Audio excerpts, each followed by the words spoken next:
there was a point in time where Indians would look to the West for fashion, food, or home trends. But now there's so much pride and local mindset growing. Indians are looking inwards and want to see their culture reflected in the things they buy.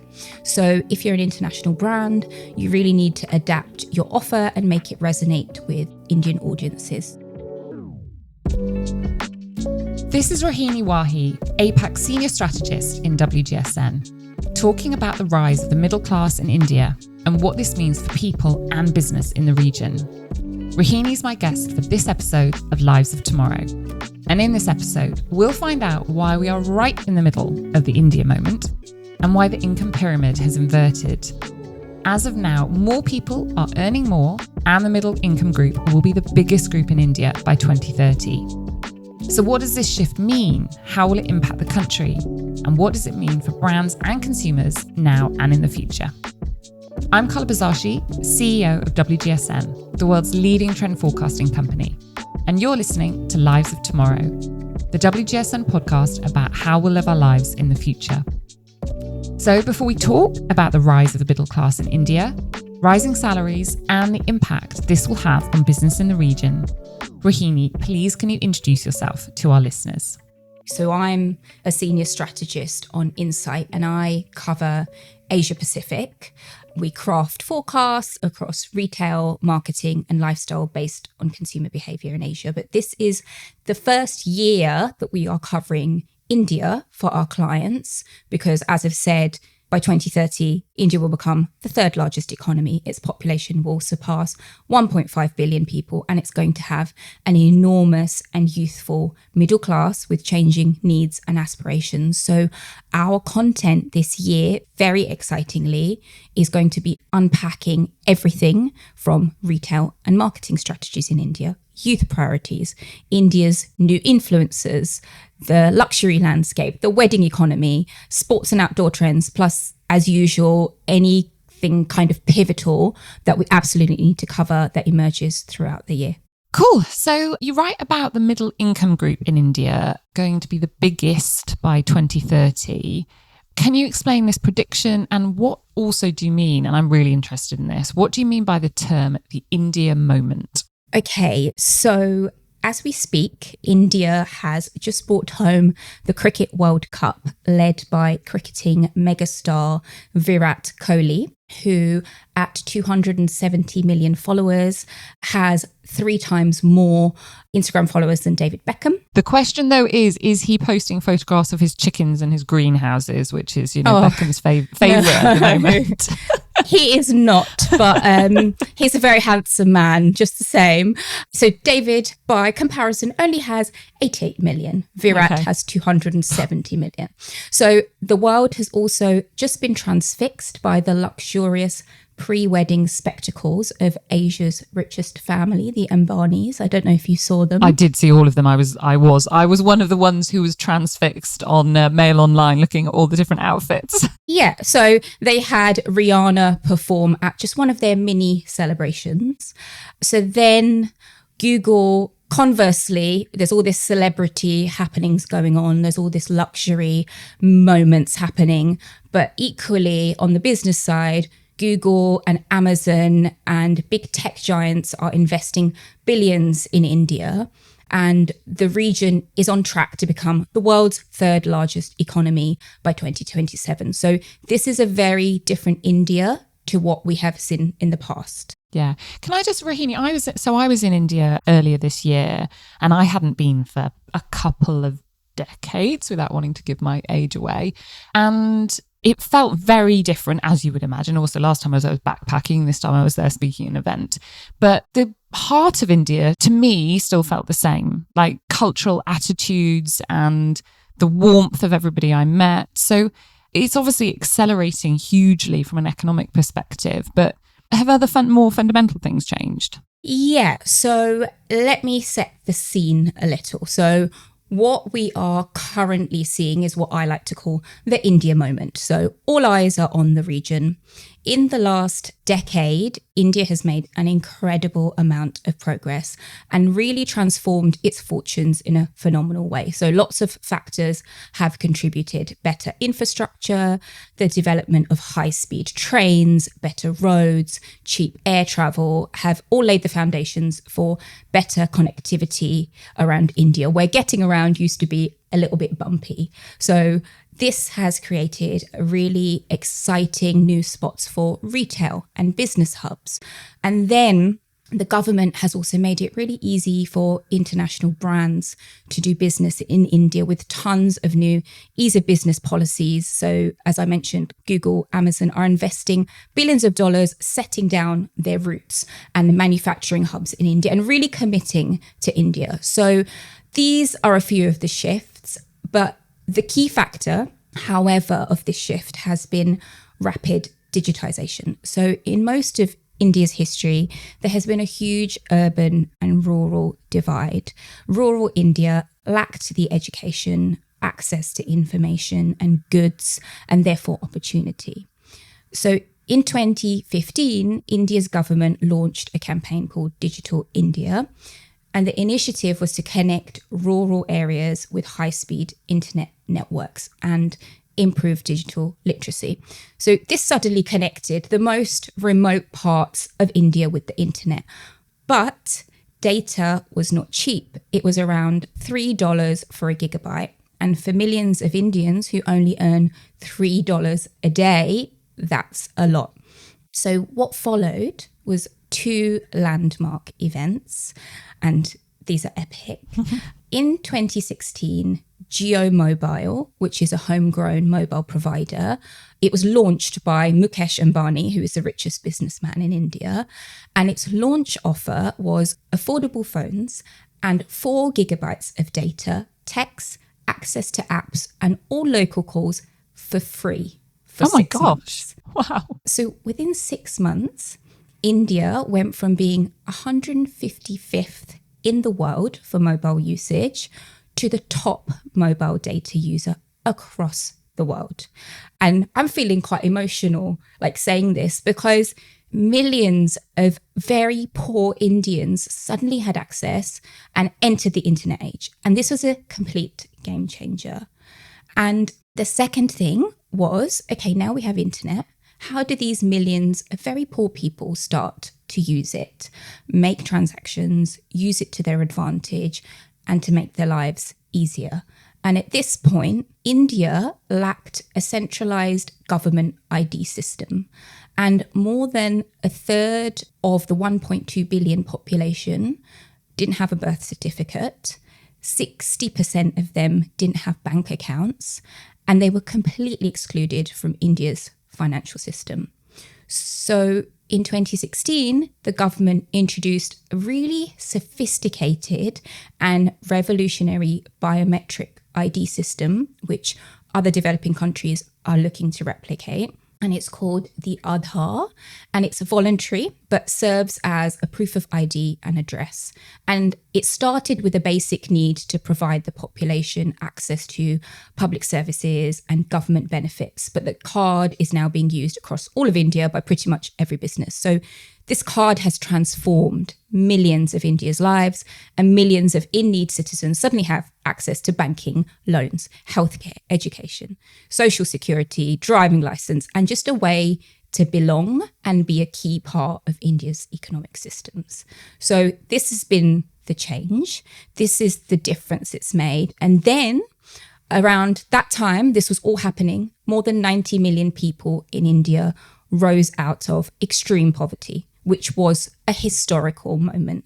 So now, here we are in 2024, all these shifts have caused a phenomenal change in fortunes that are going to ripple out for years to come. Yeah, it's astonishing for it to have happened in such a short space of time, but the way you describe it, you can see why it's happened. So what happens now? So we've got this huge movement, digitization, investment, people rising out of poverty. What happens to the country next? Yes. So what's the opportunity here for brands and for the country? So it's enormous and it's multi-layered because India's income pyramid is inverting. So historically, and as recent as 2020, India has had a large portion of very low income population at the bottom and a small rich class at the top, and the middle class in the middle. But by the end of this decade, the structure of that pyramid is going to invert, and a significant part of the low income classes will move up to become the middle class. And the pyramid will have a really satisfying middle class bulge at its core. So this middle class will transform the consumer landscape of India, become the largest market to sell for brands. There will be 715 million middle class consumers by 2030. And the Indian middle class will nearly double to 61% of the population by 2046. So as this class of affluent consumers expands, we can expect like massive changes in consumption, different needs, different values. So it's just a really exciting shift and to kind of predict what's going to happen next. That's really interesting. So a middle class in a country where lots of people have moved classes and wealth brackets, do you believe that the products and experiences and things that inflated middle class will want will be influenced by the middle class that are already there? Or will people are they going to be more likely to want brands that we're consuming in the West, as an example, because they've got more access to that information, or this real kind of Indian proud culture? Will that mean that this is actually more an opportunity for local brands? Yes. So one of the things that is important to Indian consumers is that brands really prioritize the country's heritage and understand local tastes. There was a point in time where Indians would look to the West for fashion, food, or home trends. But now there's so much pride and local mindset growing. Indians are looking inwards and want to see their culture reflected in the things they buy. So if you're an international brand, you really need to adapt your offer and make it resonate with Indian audiences. So there is a really evocative recent collaboration between beauty brand Estee Lauder and luxury Bengali fashion designer Sabyasachi Mukherjee. And it's a collection of lipsticks inspired by the colours of India. And they've got the most romantic names like Calcutta Red, Udaipur Coral and Rouge Bengal. And the collection is packaged in 24-carat gold lipstick cases, topped with Sabyasachi's tiger medallion. And it is that ultimate celebration of India's past and present. And then there's another side of it that I think is quite important and I find quite amusing. And it's that India's middle class have this rising disposable income, but they are still extremely value conscious. So they want exceptional quality at really fair prices. So they're very demanding, basically, which is absolutely understandable. Yes. So brands have to navigate this and really redefine value. So there was a really funny interaction recently between a customer and the founder of a quick commerce grocery app, Blinkit. The customer tweeted the founder and said that his mother had just used the grocery service and almost had a heart attack because she was charged for the coriander that she put in her basket. Unlike when she goes to the physical market, coriander is always given for free after she makes a significant purchase. The founder got the feedback, and the next day, Blinkit updated the app to include free coriander with every purchase. And he tweeted, "The feature's live. Everyone please thank Ankit's mum." So this is a really nice example of a brand adding value to a service, and also a really nice example of an online experience mirroring the offline. That's really interesting. That's really, really interesting. I'm going to send some quick fire questions your way. Just whatever answer comes into your head as your response. When are you happy?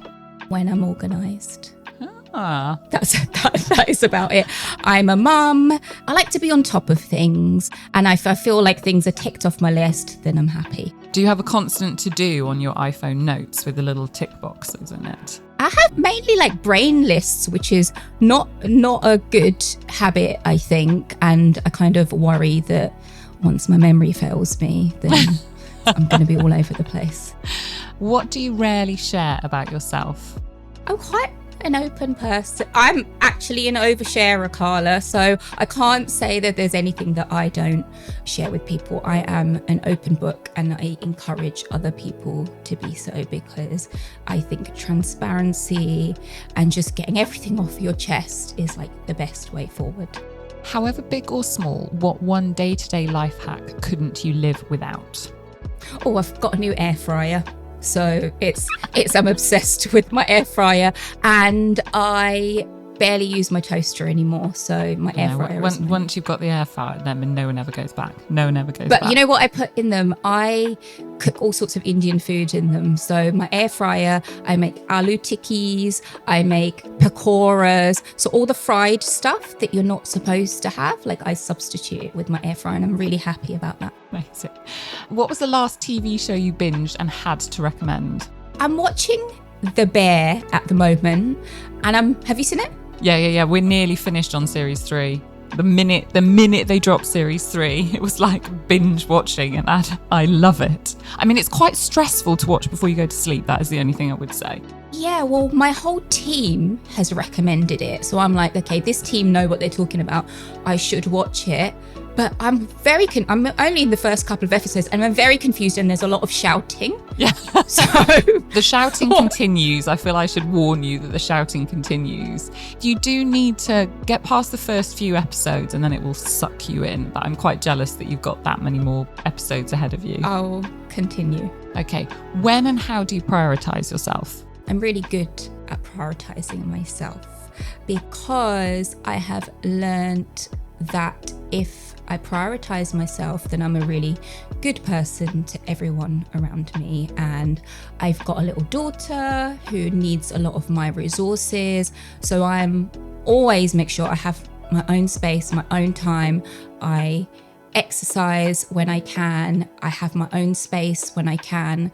And I don't feel guilty for it, because I know that the outcome is just me being a really good, present mum.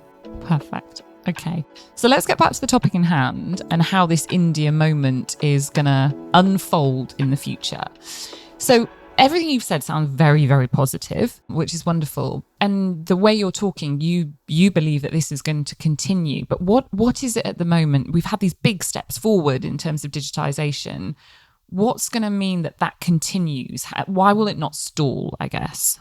I mean, I feel like this is a little bit political, and I think that this Prime Minister, whether he is divisive or not, he has implemented a lot of things, and he has a plan, and he has shown that his plan is successful, and he's now gone into the 3rd term. And I think you could, in the news, it was like when the elections were happening, a lot of there was a lot of tumult in the stocks and stuff, because I think people didn't know what was happening, right? And now that's all kind of gone back to normal. And, you know, all these people who have invested in India, Google, Amazon, billions of people putting down their roots, like that is a long-term investment. And I think knowing that he's in for a 3rd term will inspire confidence. And, you know, there's other tweaks that need to happen. Yeah, it is interesting, the confidence thing. I mean, in a year when pretty much half the world's population is going to the polls, you can see the nervousness in markets, nervousness in terms of investment as people go to the polls. And then as you go out, sometimes it doesn't even matter who gets in, just knowing that there is going to be some continuity and some calmness. Definitely the markets seem to be responding very positively to that, which is really interesting. I'm interested. So you know, we've referenced some different brands, both homegrown and international brands, and we've talked about the middle class. But this is a huge. I mean, we're talking about a country, but you may as well be talking about an entire continent, an entire region. It's huge. You've got different languages, you've got different cultures, you've got different religions. How does a brand create a positive, impactful presence with all of those dynamics to take into consideration? So this is something that I've got in my notes as really important. So get on your soapbox and tell us what they need to do. So one thing I really want to talk about is that at WGSN, we are always speaking about the power that brands have. And with the power comes a lot of responsibility. So in a market like India, using this power is critical and frankly a duty if you have a platform. So we've talked about all the wonderful things about this region, but like any other country, India has its problems, and India's issues are entrenched in societal issues, which are holding the population back. There's gender bias, caste bias, disability bias, religious friction, which can only be unpicked through education. And now, frankly, that the majority of India has the internet in its hands, it's brands that really need to dig in and educate them. So there have already been pioneers in this space. Aerial India has done a phenomenal job to change the expectation that women do the majority of heavy lifting in Indian homes. So they've now got a famous campaign, which is called Share the Load, which has run for 6 years. Each campaign has a different story and urges more men to share the load for an equal and happy marriage. So the first one in 2015 raised the question, is laundry only a woman's job? And in much of rural India, where traditional roles still apply, this statement would have really been a conversation starter and a bit of a disruptor, not only for married couples, but also planting a seed in young girls' minds. And this campaign, which has run for 6 years, has really changed consumer outlook. You can see it all over the content that is produced now by Indian housewives on social media. So they're uploading videos of their husbands sweeping up with like TikTok-y catchphrases saying, if this ain't love, then I don't want it. So it's really heartening to see. So yeah, and I think I would also say that there can be a lot of pushback from consumers with traditional mindsets on social media. So really the brands who are sticking to their views on what is right are in the thick of it and in the trenches trying to communicate what is right. And it's just really a time of change. There's tons of opportunity for brands to educate and just create a more equitable India. You mentioned TikTok style. TikTok doesn't exist in India, though, does it? It's no, banned. It does not. It is banned. Yeah. But, you know, they have People ways. Find their ways around. Yeah. What are you most, as a homegrown Indian with family there, what are you most excited about? What are you most positive about for the country in the future? I think what I'm most positive about is that I have seen this innovation for years. Everything that I'm speaking about has always been there. We just have, there's just a bigger platform for it. People are sitting up and paying attention. India does things in different ways. There's different values there.